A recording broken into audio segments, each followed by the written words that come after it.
Bonjour Christophe, bonjour à tous et bienvenue dans ce nouveau numéro de Science et Fiction. Aujourd'hui je vais vous parler du blob. Mais qu'est-ce donc que le blob, me direz-vous? Un monstre, une bestiole, un extraterrestre?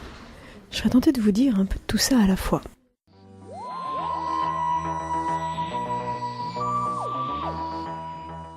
Vous connaissez peut-être le blob grâce à deux films, Danger planétaire de 1958 avec Steve McQueen ou son remake de 1948, The Blob de Chuck Russell. Dans ces films, un monstre venu de l'espace élimine tous ceux qu'il croise.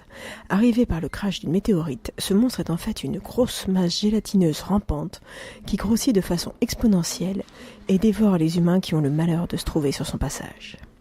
Eh bien, voilà en gros ce qu'est un blob.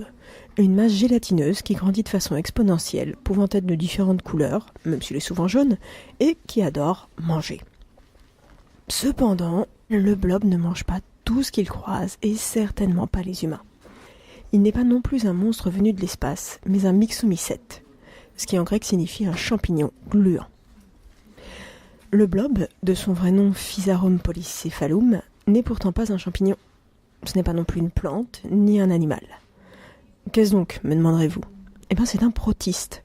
C'est une espèce de groupe fourre-tout dans lequel on range tous les organismes inclassables, parce qu'il existe des organismes qui sont à la frontière des différents règnes qui présentent des caractéristiques à la fois animales, végétales et mycologiques. Un blob, c'est tout ça à la fois. C'est en fait un organisme unicellulaire, c'est-à-dire que le blob est constitué d'une seule et unique cellule. Le blob vit dans les sous-bois et en forêt, dans les milieux sombres et humides. Il déteste la lumière et la chaleur. Bon, rien de bien impressionnant chez une bestiole, chez un bidule constitué d'une seule cellule qui vit dans le noir, me direz-vous.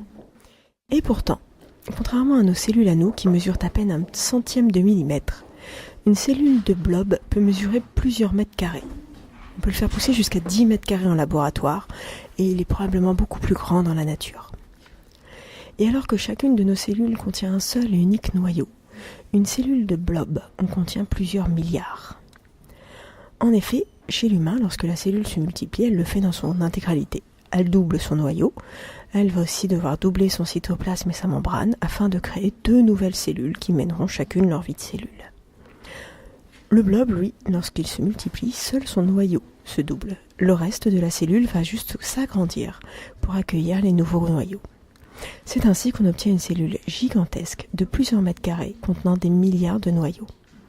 Cette gigantesque cellule peut se développer à la vitesse fulgurante d'1 centimètre par heure, en moyenne, et faire des pointes jusqu'à 4 cm par heure lorsqu'il a vraiment très faim.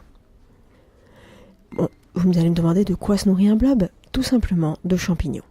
En fait, le blob avance, il enveloppe tout le champignon, il le recouvre de sa masse gélatineuse, et là, il le digère tranquillement, afin de se nourrir de ses nutriments. Le blob va aussi bien évidemment être capable de se reproduire. Pour ça, il va former des sporanges, c'est-à-dire des toutes petites structures sphériques dressées sur un pied qui vont libérer des spores. Ces spores vont partir se promener dans la nature, elles vont être emportées par le vent en fait. Elles vont germer, donnant des cellules plus ou moins mobiles, qui lorsqu'elles vont se rencontrer, vont fusionner pour former un nouvel organisme, un peu comme un ovule et un spermatozoïde. Bon, sauf que chez l'humain, on a deux genres, mâle et femelle. Donc en gros, quand vous allez quelque part, vous espérez avoir quelqu'un du genre contraire pour pouvoir vous reproduire. Bon, le blob, lui, il a de la chance. Il y a environ 221 genres sexuels différents qui existent, ce qui fait que une spore a généralement beaucoup de chances de trouver chaussure à son pied. Comme quoi la vie d'un blob, parfois, ça peut être plutôt sympa. En plus, un blob, c'est quasiment immortel.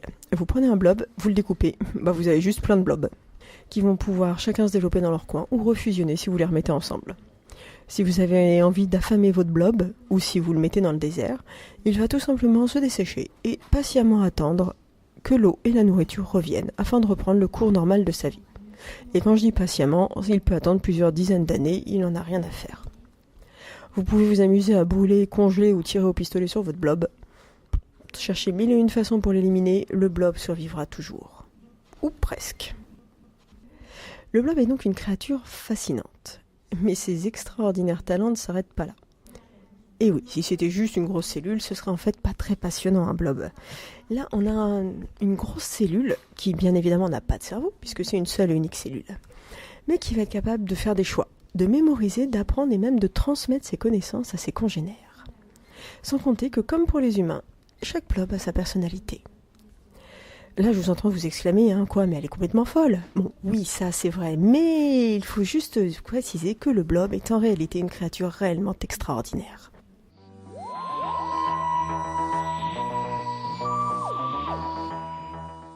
Prenez un humain lambda, mettez-le dans un supermarché.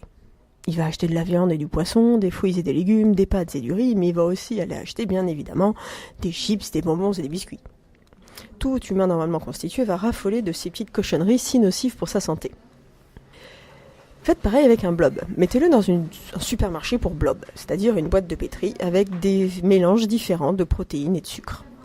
Que des mélanges qu'il aime, mais un seul et unique de ces mélanges va être optimal pour sa survie et son développement. Eh bien, même si tous les mélanges sont délicieux, le blob ira systématiquement choisir celui qui est optimal pour sa survie et son développement. Et il ignorera systématiquement les autres.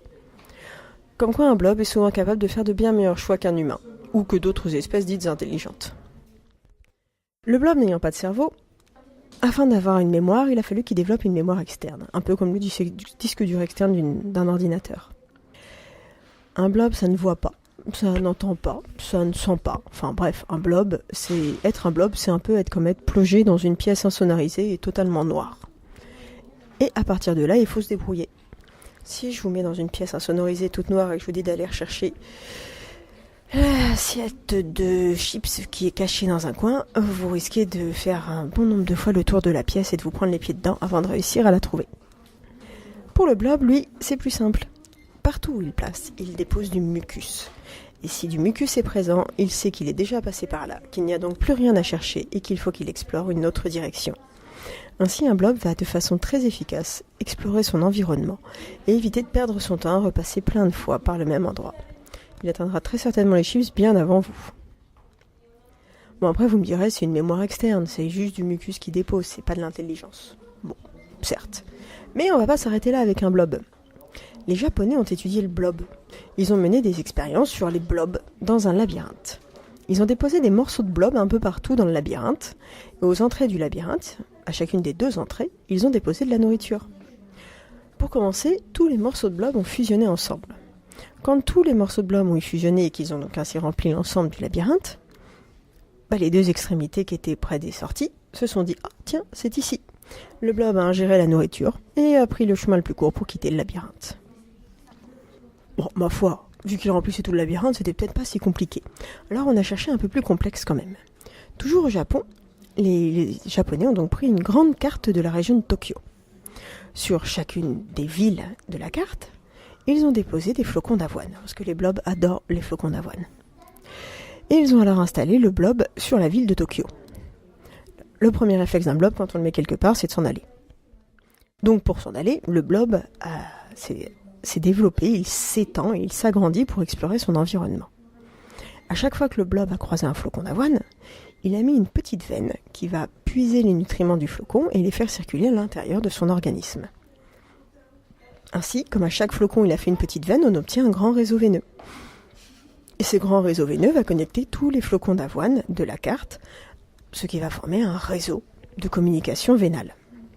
Ce réseau va relier donc tous les différents points de nourriture. Étant donné qu'ils avaient affaire à un réseau, ils ont regardé l'efficacité de ce réseau et ils l'ont comparé avec le réseau ferroviaire de la région de Tokyo. Pour déterminer si un réseau est efficace, on va simplement regarder le temps de circulation entre les différents points, qui doit être le plus faible possible, et la possibilité de faire un détour lorsqu'une voie est coupée. Évidemment, le détour le plus court possible. Eh bien, il s'avère que le réseau réalisé par le blob en 24 heures est au moins aussi efficace que le réseau ferroviaire qu'ont mis 50 ans à développer les Japonais.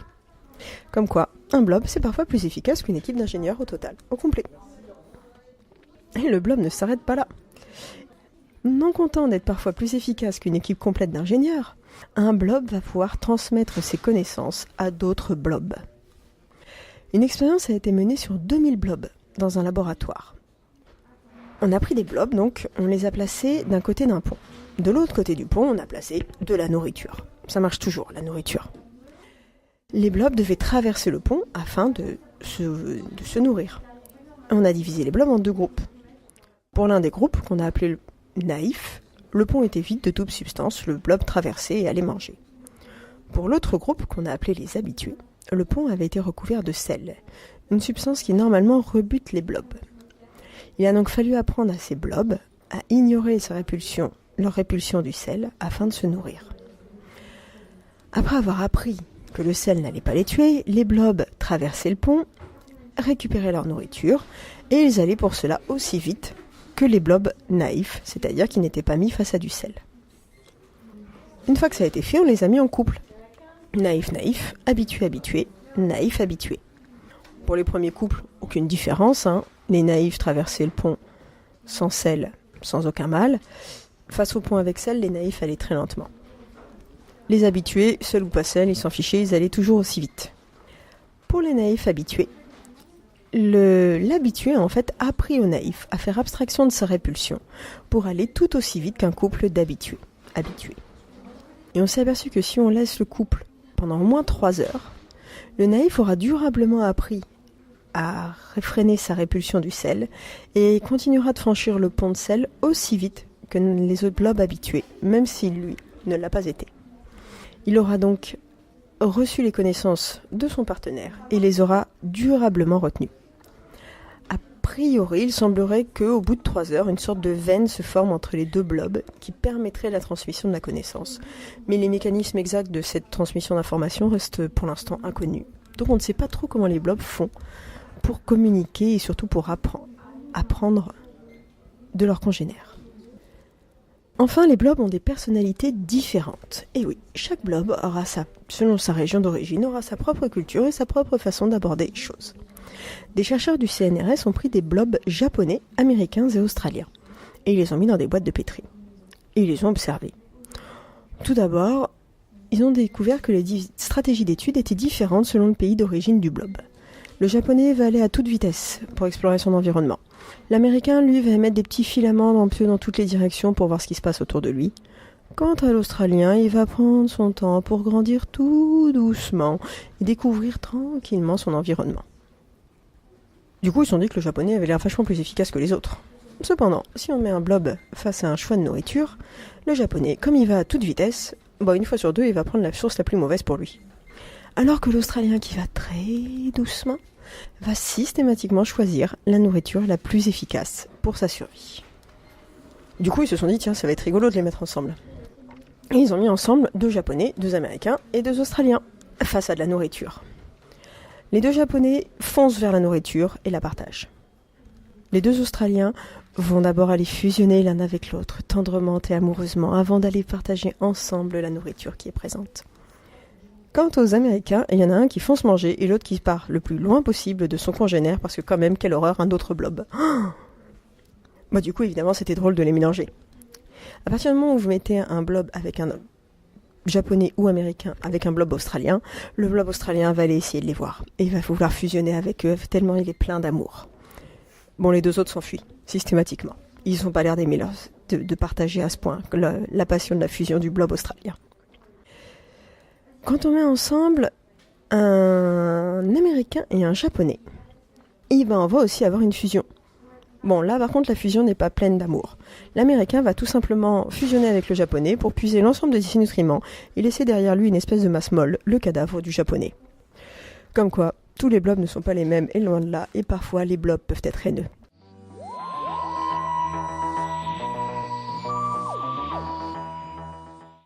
Vu comme le blob est fascinant, je vous entends tout de suite. Vous vous dites, mais quand est-ce que je vais pouvoir prendre mon propre blob et comment je vais l'élever à la maison ? Un super jeu d'avoir un blob à la maison.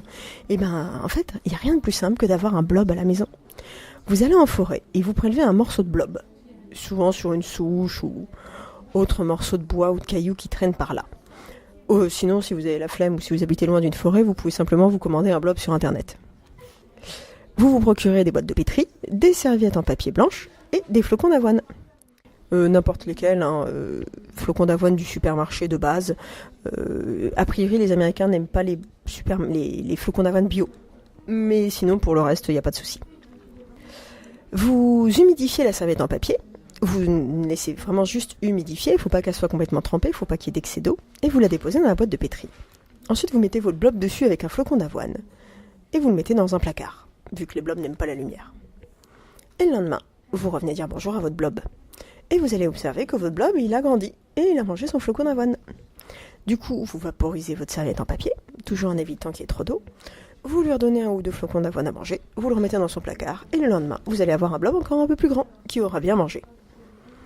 J'insiste bien sur le fait qu'il ne faut pas mettre trop d'eau, sinon des moisissures vont se développer sur la serviette, et les moisissures, elles, parviennent facilement à tuer le blob. Mais si vous vous occupez avec amour de votre blob, si vous prenez soin de lui chaque jour, il va grandir et mener sa petite vie de blob sous vos yeux ébobis, et vous serez ainsi empli de joie et de bonheur face à ce petit organisme qui se développe grâce à vous. Jusqu'au moment où il sera plus grand que sa boîte de pétri et vous vous retrouverez avec un bidule qui fera plusieurs mètres carrés dont vous ne saurez pas quoi faire chez vous. Mais c'est pas grave, vous l'aimerez quand même, j'en suis sûre. D'ailleurs, avec un blob, les scientifiques se sont amusés. Un blob, c'est rigolo, ça a peur de la lumière, puis on s'amusait un peu avec. Donc ils ont décidé de faire un robot télécommandé par un blob. Ils ont pris un blob, ils l'ont fait pousser sur un circuit électronique. Donc le blob était en contact avec les composants du circuit électronique.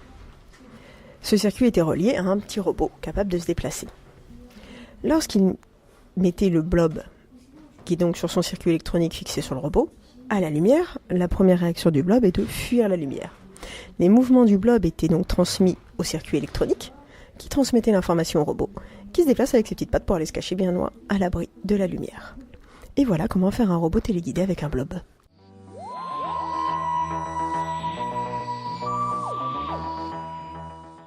Voilà, c'en est fini de ce numéro de Science et Fiction consacré au blob. Si vous voulez tout savoir sur le blob, une chercheuse du CNRS, Audrey Dussutour, a mis une vidéo en ligne dont j'ai tiré pas mal des infos de cette chronique. Vous pouvez faire aussi un tour sur Wikipédia ou acheter le numéro de Pour la Science du mois de janvier ou le consultant Médiathèque, puisque un des articles est consacré au pouvoir fascinant du blob. Je vous remercie donc de votre écoute et vous retrouve au mois de février pour une nouvelle chronique de Science et Fiction.